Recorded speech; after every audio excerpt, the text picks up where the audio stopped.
Part How to 1. know if you might be in the trades. If you wash your hands before you pee, you might be in the trades.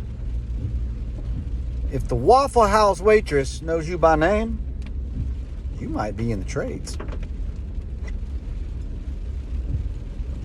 If camouflage is part of your daily wardrobe, you might be in the trades.